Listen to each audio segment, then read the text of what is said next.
Greetings, travelers. I'm your host, the C-Dot that knows a lot, Dr. Waluigi. Sorry I haven't been posting anything for a while. Due to some personal and unexpected technical issues, I had to restart all of my projects from scratch. On the plus side, you can all now see my face, and I've updated all of my backgrounds. On the downside, the He-Man retrospective won't be ready until next year. However, I have been working on some new videos ready for this summer so that I won't leave you guys hanging for too long. So for my next review, I will be taking a look at another one of the Muppet movies. As my look at the Wizard of Oz adaptation is my most watched video, I might as well talk about another Muppet movie. But which one to talk about? Well, how about one that I personally find a little overrated? This is The Muppets Take Manhattan.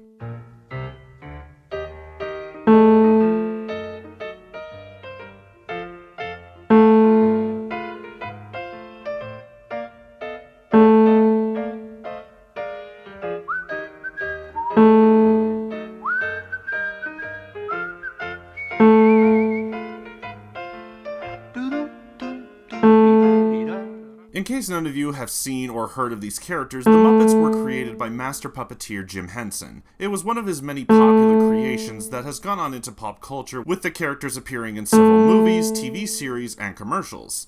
The basic premise of the original show was that the Muppets were a theater troupe that would host many different sketches like Pigs in Space or Gonzo the Great.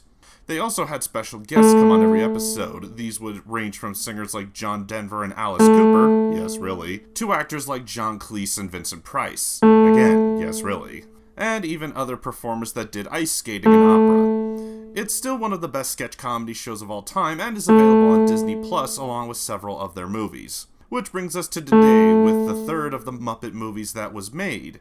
The Muppets Take Manhattan was released in 1984 and was written and directed by Frank Oz, who is the voice and puppeteer of several of the Muppet characters like Fozzie Bear, Miss Piggy, and my personal favorite character, Animal. The movie was made with an $8 million budget and was a financial and critical success, making around $26 million at the box office. However, out of all the theatrically made Muppet movies, this is the second movie that made the least amount of money, next to another Muppet movie that was also directed by Frank Oz, which I may or may not get into. But for now, let's talk about the movie's plot.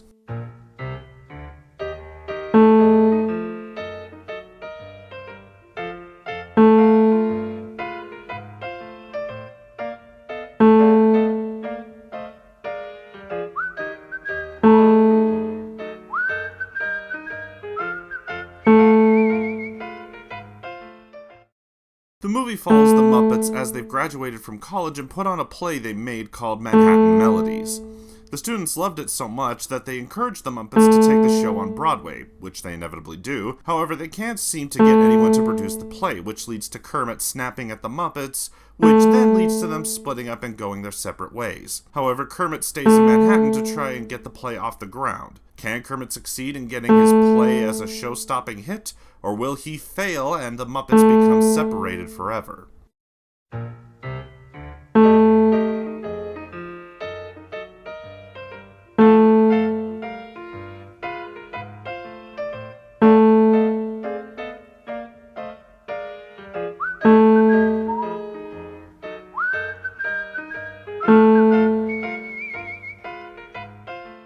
I don't think I have to mention that in nearly every Muppet movie, they always had an amazing cast. Not only did we get the return of all of the voices and puppeteers of the Muppets like Jim Henson, Frank Oz, and so on, but we also have a great selection of classic actors of the 50s like Art Carney and Liza Minnelli, as well as the 80s like Brooke Shields and John Landis. Honestly, these movies always have great characters, and much like the show, even had interesting cameos from people who aren't actors, like Vincent Sardi Jr., whose family owned a famous restaurant in New York that catered to Broadway and film stars. Not much else I can say except that everyone does a great job and the Muppets are still pretty entertaining.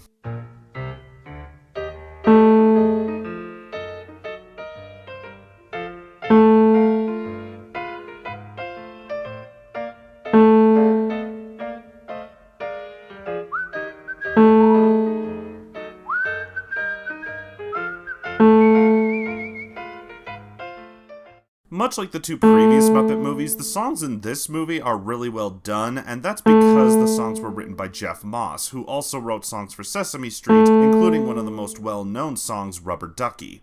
I'd say the most memorable songs for this movie include Saying Goodbye, Together Again, and I'm Gonna Always Love You. Keep that last song in mind. Another thing that all the Muppet movies and shows are remembered for are the jokes and comedic style, which was something that was sorely lacking in the last Muppet movie I looked at.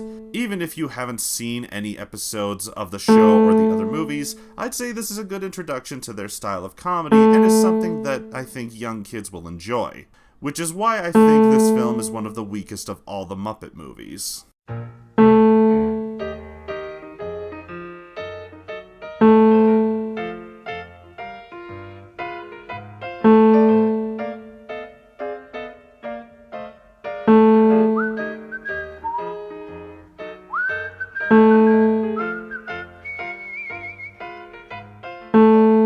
While I'm not someone that thinks that children's films should be judged harshly because of their plots, unfortunately I can't say the same thing for this movie. One of the things that makes the Muppet movies entertaining is how funny and, in a way, epic the plots are. Even the first movie, as simple as the plot was, had funny moments and an engaging plot that kept you interested to see what would happen next. This movie, on the other hand, has maybe one or two funny moments and has a very boring plot. The only reason this movie is remembered for is two reasons. Number one is that this was the last theatrically made Muppet movie that Jim Henson was a part of before he died in 1990. And two is the song sequence of I'm Gonna Always Love You. In this song sequence, Miss Piggy sings about what it would have been like if Kermit and the other Muppets lived together as babies, which led to the release of the Muppet Babies TV series 2 months later. I don't think this movie was what created that series, but it's clear that this moment was only made as a commercial for that series, which sadly doesn't keep my interest when the movie has very few moments of entertainment. Even without the sequence, the movie is very slow and has very few moments of comedy, playing more on the serious nature of what happens when people try to sell their ideas on either Broadway or Hollywood.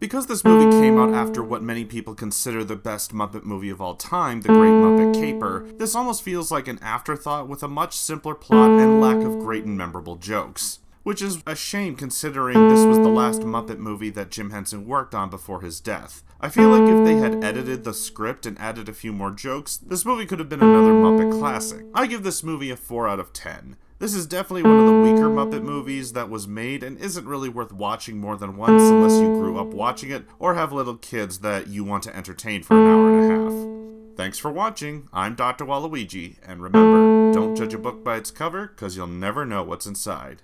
Good night, everyone.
Together again.